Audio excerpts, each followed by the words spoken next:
Good morning, and welcome to the video.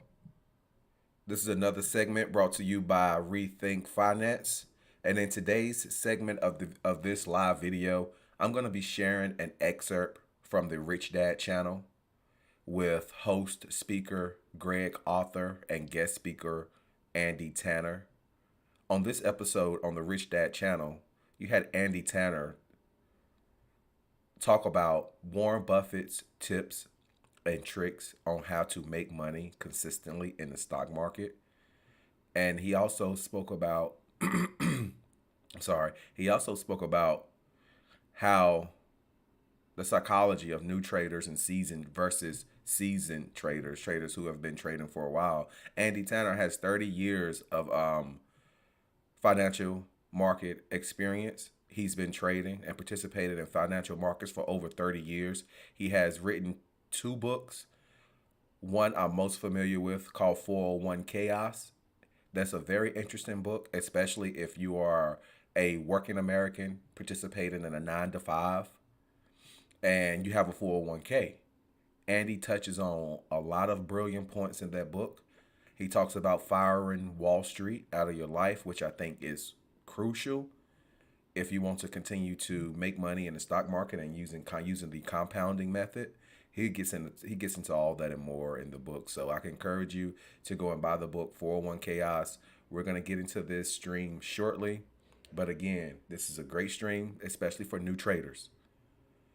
New traders coming into the financial markets. This is a great video for you to watch. I think Andy Tanner is packed full of information and great insight. And I believe Greg Author, he asked a lot of good questions during this interview. So sit back and relax. Feel free to take notes. And if you have any comments, drop them into the comment section. And as you come in, as always, remember to like, share, subscribe, and follow the channel for more educational information like this and more live stock market technical analysis. Let's jump right into it.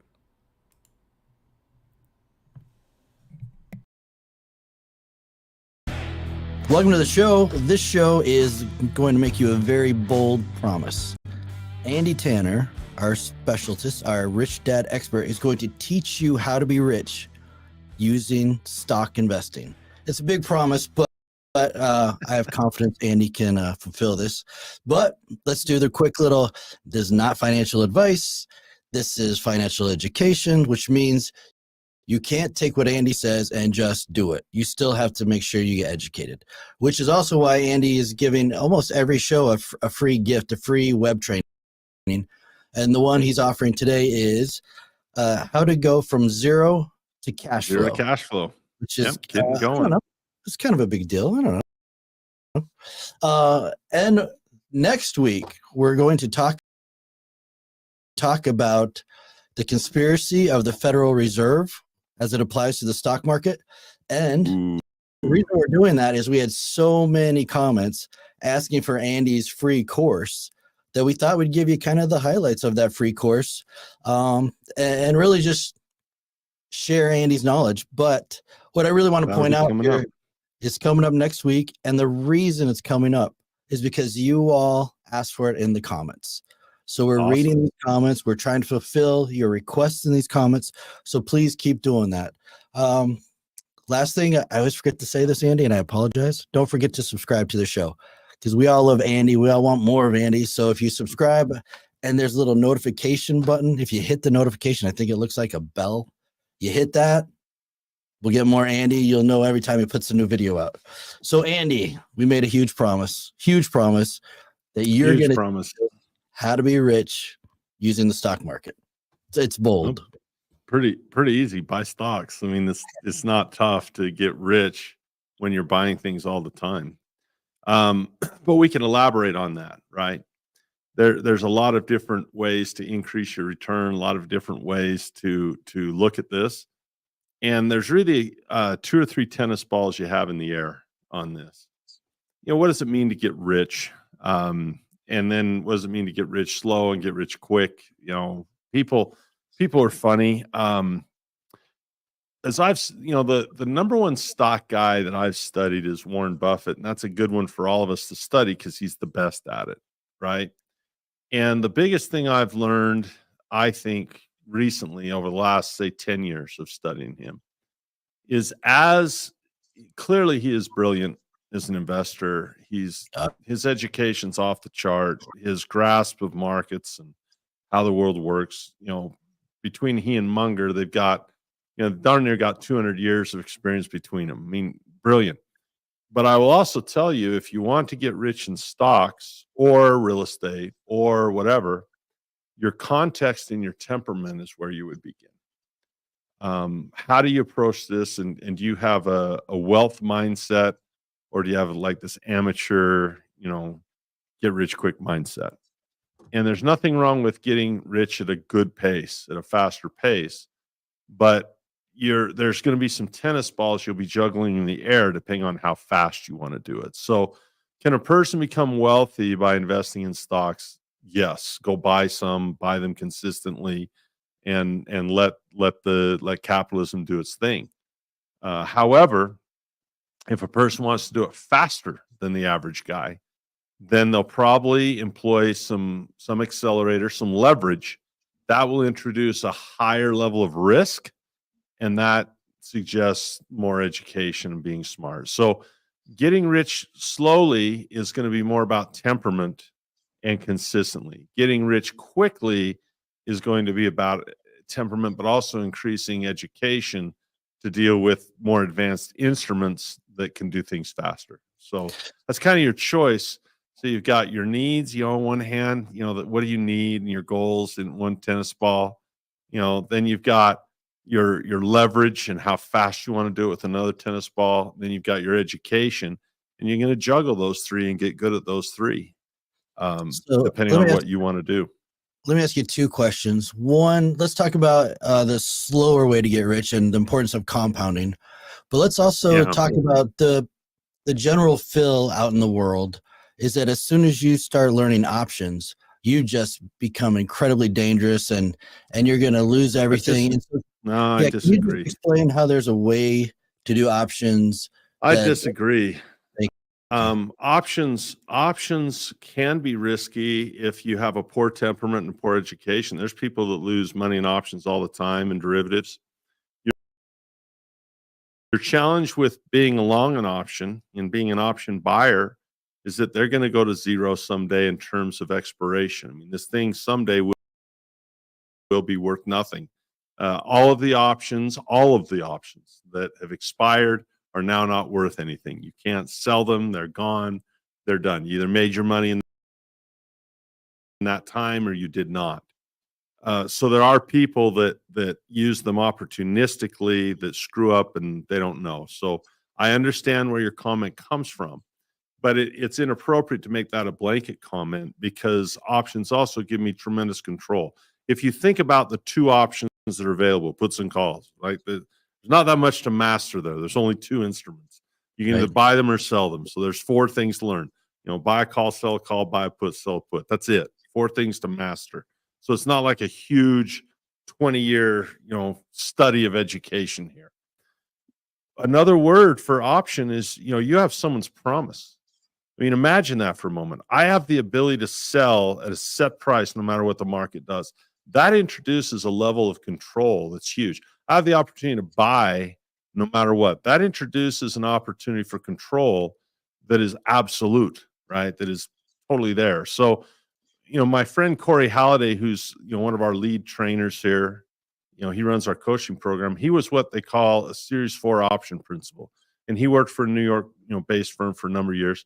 And his whole job was to manage the risk, reduce the risk of that firm by using options. He managed hundreds of traders that were trading on the options floor for the company, and he would manage that risk using options. So in his mind and in my mind, this is a risk reducer, not a risk increaser. But again, people could speculate on insurance. Insurance is a wonderful risk reducer. That's why you buy it, is to reduce risk. But if people try to use insurance to get rich, well, they might be using it improperly. So that's not really a rant, but when people say options are too risky, it's just that's ignorant, because options reduce risk as much as they can increase it. So options are insurance, but they're also a way to make more money, more cash flow. Yeah, they are, and we can talk a little bit about that. But let's start with this. The first move I would make is, the word was enormous. Warren Buffett, as recently as 2023, I don't want to misquote him, but I believe it was in the Berkshire meeting for 2023 where he said 1% is enormous. 1% is enormous. Now, most people think of 1% as minuscule, right? What'd you get? 99 out of 100. I missed 1%. Well, that's the same as 100, right? They look at it that way. Not in compounding, man. Not in compounding. 1% is enormous.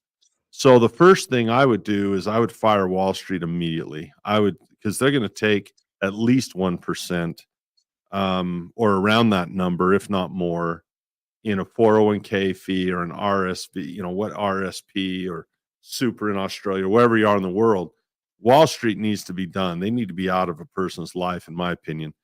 And I asked our producer, this is a quote I've quoted 1,000 times. I have it pretty much memorized, but this is a really important thing about getting away from Wall Street and having the confidence to take that 1 or 2% back in your own compounding if you want to get rich with stocks. And it was in CFA magazine, and the name of the article is called Living Legends. You got guys like Bogle and Buffett and all these, guys sitting around a table. And there's a quote here. My eyes aren't good enough to see it on my screen, so if I don't quote this perfectly, I'll get the gist of it. But the ultimate irony of the investment business is there's no question that an obstetrician will deliver babies better than a husband or wife. And if you take dentists as a whole, they'll fill teeth or fix teeth better than the patients try to do it themselves. So that's a given. In obstetrician and dentistry, get a professional, hire it out, have someone else do it. But in the investment world, somebody who believes in American business and is consistent and will seek out the lowest way to participate and do that consistently, they will achieve results that exceed those than the investment professionals group. It's the only industry I can think of where the professional's efforts subtract value from what the layman could do himself. And I think that's pretty close there. I couldn't read it, but hopefully that was in the ballpark. It was like word for word. I think you got 2 words different. It's pretty impressive. I've read that and quoted that 1,000 times. And if you really dissect what he's saying, it takes you down some interesting thought pathways. For example, what does it mean to seek out the lowest way to participate in American business? What is the lowest way you could possibly participate in American business? Like, that means doing the least. So you're involved, but you're not doing hard, you're doing as little as possible. What does that mean? Well, certainly starting your own company is highly participatory, right? If you say tomorrow, you say, I'm going to go into business for myself. That's ultimate participation, where you don't really own your business owns you, right? That's S quadrant stuff. And the business owns you because you got to show up every day. So that's S quadrant. So S quadrant is a high way to participate. Employee. If you participate in American business as an employee, you're hugely participating. So what does it mean to participate in the least degree possible? It means own stocks. That's what it means. You almost do not, well, you do nothing. You buy it and now you're in. It is the lowest way to participate in American business. Look, we did this podcast on, Dividend Kings, right? Or the S&P 500. If you look at that S&P 500 and you look at all of those companies and the billions and billions of dollars they make, how do you get your share of that? You become a shareholder.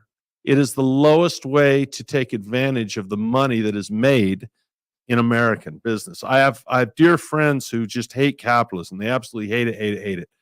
And partially the school system's fault and their father's fault is that they're not participating in it. They're working as employees, and you're never going to win as an employee in America. That's not the way capitalism is set up. What you do is you work as an employee, but you take a portion of that money, or whatever you're going to do. Higher level investors borrow money, but I have taught my sons, like, I have no worry for them. If they didn't, obviously I'd like them to graduate from high school and have that academic experience, but I'll tell you right now, they know how to participate in the way Warren Buffett talked about. And they're so young that simply by being consistent, without any more education they have right now, just by buying companies consistently, they will become rich as stock owners. And people can poo-poo that, and they can say, oh, they can say whatever they want to say. But I'm telling you right now, if they continue to just be consistent in their purchase of American businesses and participating in the cash that flows from those businesses, they're going to be rich. They already have, if you compare them to their peers, they're already way ahead in dividend income and in option premium income than their peers. I mean, it's not even close. So it's an education issue, and a consistency and a temperament issue. Now, just for the audience, I really want to highlight that, yeah, your kids got involved with dividends, and that is great. They were young enough that's really almost all they could do. I don't want to put words in your mouth. But for us that are getting in a little later, there's still a path through options trading that does require a little bit more education. Is that a fair that's statement? that tennis ball. You start with like if you read Warren Buffett's letters, he'll tell you what's most important, and where people, I think, screw up. And that's why I love Rich Dad in terms of the cash flow game, in terms of, it's about cash flow, not about capital gain. And that is the hardest thing for me to, like, everyone has the perception that the way to do this is to find that needle in a haystack stock, buy it at the IPO and then it explodes. And that certainly can happen. But the way Buffett does it, that's more likely and requires less luck, is to understand that it's a cash flow issue. When you have a company, it's like a jack in the box that does work and it operates. And that's the key word, is operating. I walk into your business, I go, wow, look at this operation you got going here. The textiles, or, oh, look at this oil field. This is quite an operation. So there's work being done. And the key to retiring is to have work continue after you don't work. In other words, if you're not actively working, you own something that is working. Work has to be done. It's that crank in the jack in the box. Real estate does work. It offers value. The grounds are kept. The plumbing is maintained. The home is maintained.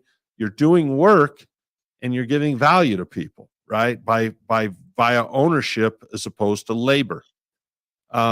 If you look at Warren Buffett's letter from 2020, it was a rough year for earnings. It was, operations were tough. But one of the things he said in that letter that I think is huge is, you have this thing called generally accepted accounting principles. So you have a financial statement, basically, and on that financial statement, there's lots of different numbers on it. You can have your, equity. Personally, you would have net worth. You would have, debt. You'd have all of these generally accepted accounting principles numbers that you'd have to report. And the thing he says, and I totally couldn't read this. I mean, she just brought it up. Let me see if I can make this big so I can see it. Probably not, but it says in this paragraph, operating earnings, second paragraph right there, operating earnings are what count most, even when, I can't read this, even when in the periods where they're not the largest item in our generally accepted accounting principles total. At Berkshire, they want to acquire, large, favorable businesses, as part of their income. And they say this year in COVID, we didn't do that, right? Earnings were down, but that's really what we're looking for. So it's not how much Apple went up in stock price, it's how much did they earn? How much did they earn? So if you want to become wealthy, the thing that will be the lifeblood of a company is how well they turn that crank and how much money they earn. That's called a fundamental analysis. So if you look for value, you want to find something that really turns that crank well, that earns money well, and start acquiring cash machines. So that's not that tough to really think. That shouldn't be that tough for people to get. This idea of stock price, that stuff kind of takes care of itself. It's the cash flow from the operation, the value you're giving to the world that counts most. Well, and I do get that sounds easy, but I do have questions because there's one area that I'm a little confused in. And we did talk about how to make money following the Wall Street path. And we talked about how to make money following Warren Buffett path. And so when we get back, I'd really like to explain the differences, because I think being a layman, it's the way you use options. So when we get back, let's teach this audience the two ways. There's a lot to it. Yes. So I would like to simplify that just a bit. All right. And let's do that. That's actually a great delineation. How does Wall Street do it versus how Buffett does it? That's a great one. All right. We'll hit that right when we get back. All right. Welcome back. Don't forget to leave a comment, especially how sexy Andy Tanner is looking today. Oh my gosh, that's frightening. One thing we would love to hear, absolutely love to hear, is just one thing you learned on the show.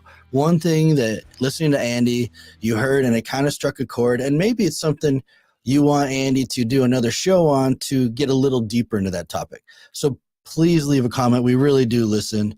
And feel free to listen to these shows again. Robert Kiyosaki is always talking about the value of repetition. And I can tell you, just listening to you, Andy, that I keep coming up with questions. And so, I need to go back and listen to, like I said, hedge fund strategies versus Warren Buffett strategies. But I will admit I'm a little lazy. So can you cover that? Because from what I heard, they both use options, but I think Warren Buffett uses them for profit and hedge funds use them for insurance. Is this right? I think I'd even back out further than that and go big picture even further than that. So, if you look at what Wall Street does, there's this thing called the SPIVA report, S&P versus actively managed index funds, or actively managed funds rather. Over the last 15 years, 92% of active management has failed to beat the S&P. So when you go with the Wall Street, not only are you going to pay fees, but you get it's exactly what Warren Buffett said. They subtract value because you're paying them fees to do this, and 92% of them can't beat the S&P. Can I catch Buffett, right? Just real fast. The first time I met you were on stage and you were doing this amazing presentation. And one of the things you said one of the things you said is they've done studies, and a monkey can take a dart, throw it 100%. At a stock, and do better than Wall Street. You could list a bunch of stocks on a wall and have Bobo the monkey throw darts at it and beat many of these money managers. So Warren Buffett, as I've listened to him, tends to put people in two categories: educated and non-educated. So he'll speak to both groups differently. And so it's really important to understand his context when he's speaking, because what he'll say to one group, he would never do personally. Right. So if you can learn that and kind of understand that he looks at people as either seriously educated, involved investors or ignorant investors, he'll say things like this: look, buy the S&P, don't pay Wall Street, be consistent, participate in business, off you go. He's a big John Bogle fan because, Bogle just says, look, ride the S&P, take it, be smart with your money, be consistent and compound over the long term. Great. You're going to have ups and downs and, you just stick with it. Great. That's for the non-educated guy. Now, a 401k guy, he's going to pay to do that where he could have done it himself. So that's where that enormous amount of money, we should break it down on a show sometime. It's just that enormous amount of money that is lost in compounding power by paying someone to do it worse than you could do it yourself. That's nuts. The irony is when a person fails to opt out of their 401k or opts in, most people have to opt out. Basically you're promising to buy stocks. You're promising to buy mutual funds. You're promising to buy equity, some combination of equity and debt. You're promising to buy assets. So when you enroll in that program, you basically made a commitment to take a portion of your paycheck every 2 weeks or every pay period and give it to Wall Street and buy their products. Well, that promise is worth a lot of money.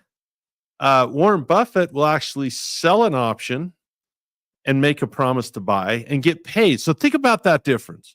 One guy is paying when he makes that promise to buy stocks. The other guy's getting paid when he makes that promise to buy stocks. The other difference is one guy is going to promise, and they're going to buy stocks even if they're expensive at whatever price they happen to be. That means if you buy, let's say you have $1,000 you're going to put in, and the stock is $100 a share, great, you can buy 10 shares. But later on, if that stock goes to $200 a share, you can only buy 5. So you're buying less asset because you're buying it indiscriminately in price. Well, Buffett would never do that. He says, look, this is the price I would pay for it. This is where I see value.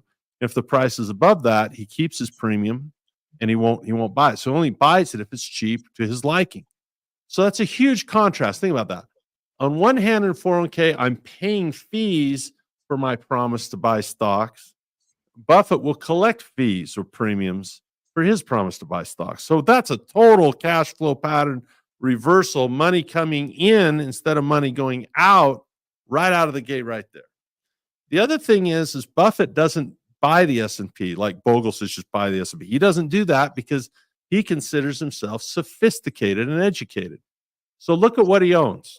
Well, of his stock portfolio, let's just take a stock portfolio because he's got wholly owned companies like Dairy Queen and Geico and Duracell.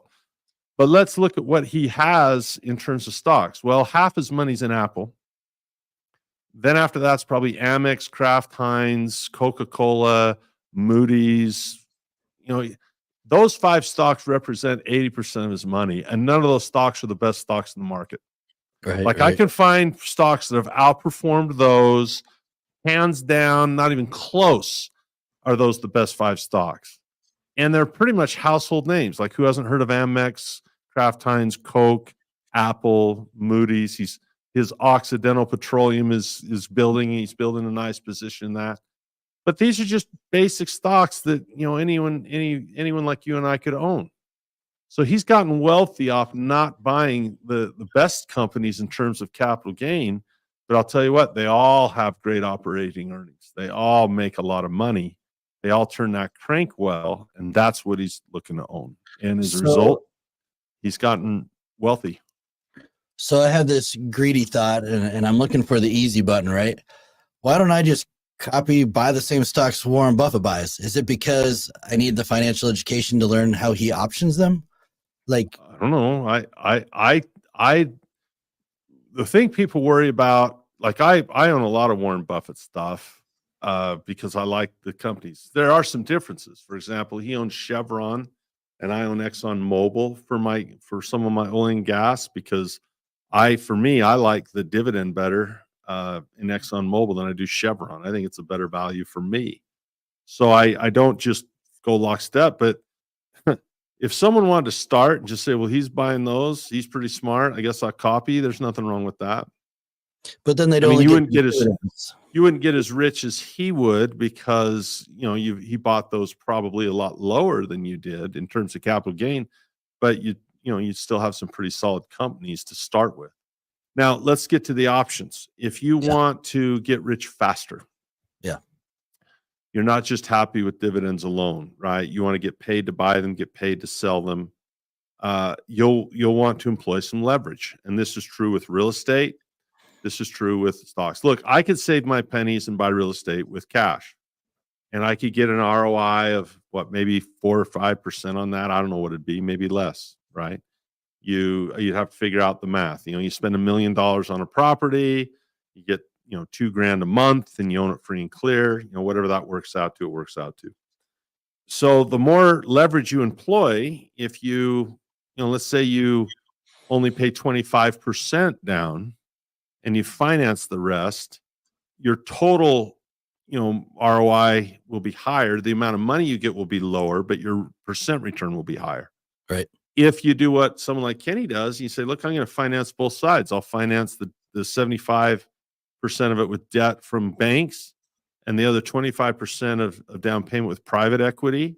Well, now you have zero investment and you're infinite right there. So that's like the ultimate, insane, awesome thing, and he doesn't have any risk because none of his money's in the deal. Now he does have reputational risk, right?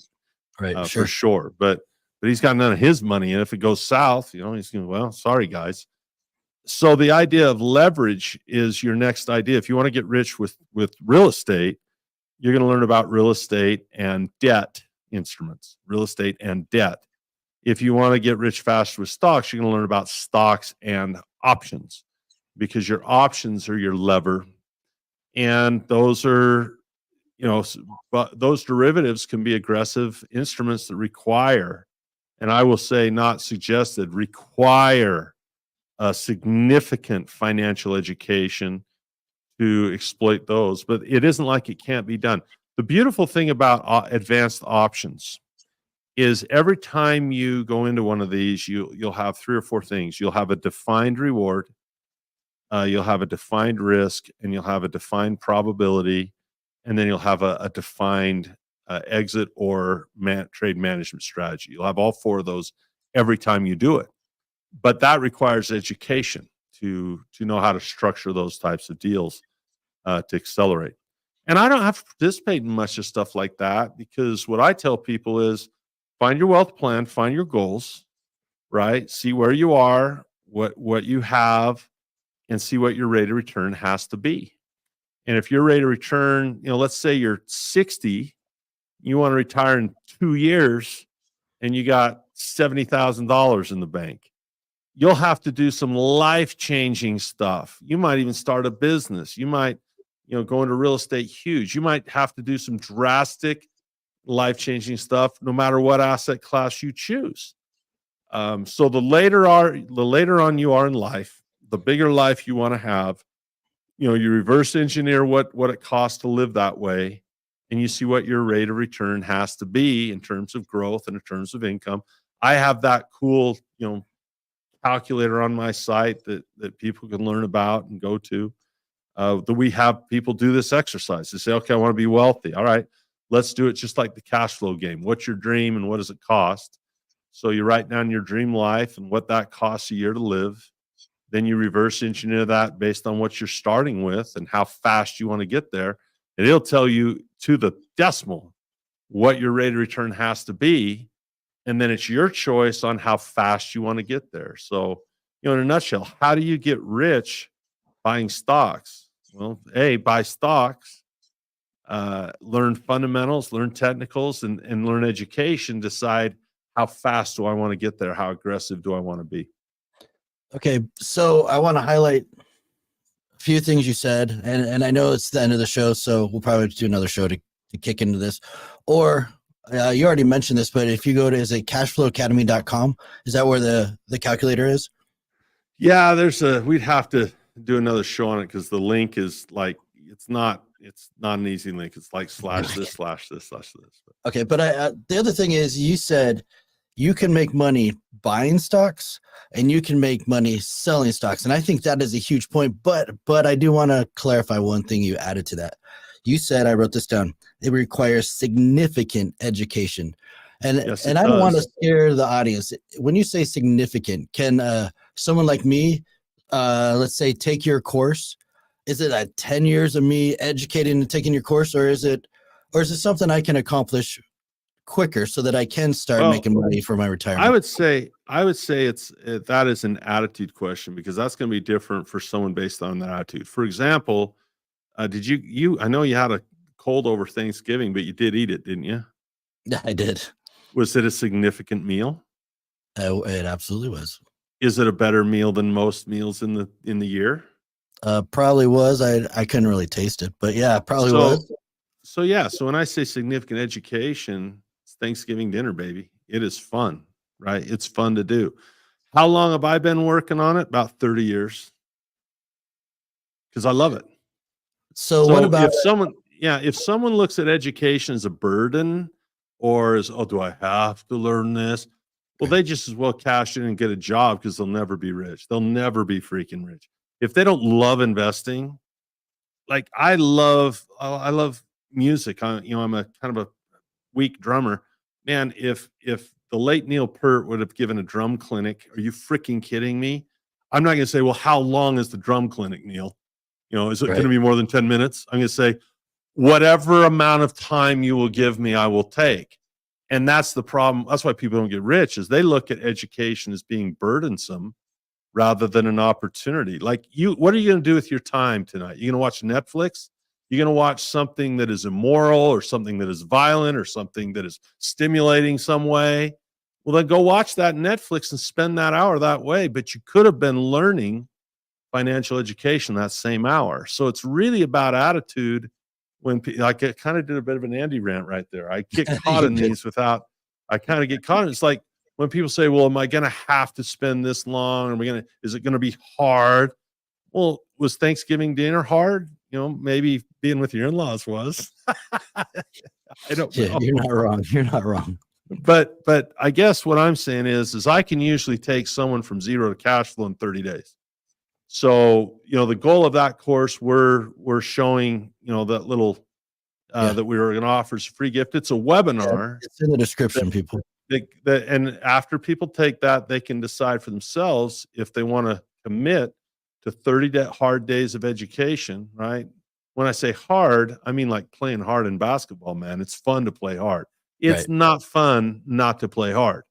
So if a guy's a bump on a log and they want something or nothing, I have no interest in teaching that person. They're not fun students. They're not enjoyable to work with. Oh, do I have to go to class and learn financial education to get rich? Goodbye. I mean, that is not the type of person I'm going to work with. Right. But if someone says, my gosh, this is available. I didn't get this in school. I wish I would have had it in school. I would have loved learning how to click a button and make money. Is that, I'm going to teach you how to click a button and make money. Oh, really? I got to learn that, I mean, my gosh, people. So, the problem is most people are not very smart in terms of their temperament. That's why we have wars. That's why we have hate for one another. That's why we're discriminating against one another. People aren't very smart. Eat less, move more. The secret to health is there for us. We just need right. Well, what I was looking for is 30 days is possible. So if you're a little late in the game, educate yourself for 30 days. I'm not saying everyone you can have it. I think everyone could. I really do. I think every human being has the potential, if they have, average IQ, which mine's right around that 100 mark, I imagine. I've been smart enough not to take an IQ test to find out. But if a guy of average intelligence should be able to have some type of consistent cash flow within 30 days. They should be able to go from not having cash flow to cash flow in 30 days that's fairly consistent and fairly low risk and acceptable in accounts like an IRA in the United States. I mean, it shouldn't be that crazy. Now, will that get them $1 million overnight in 30 days? No, but it will get them a cash flow to build on, and usually in 30 days people can do that. That's been beautiful. My experience. Yeah. All right, everybody, it's in the description. And Andy, we got to go. Hey, great to be with you. Thanks for having me. Sorry really for the rant on education, but I'll tell you, it just makes me crazy, Greg. People, they look at it as, they don't look at it as an opportunity, they look at it as a burden. That's crazy to me. It's so fun to learn. So thanks for having me. Thanks, Andy. I really appreciate it, man. Talk to you next week. We'll see you. Bye-bye. This podcast is a presentation of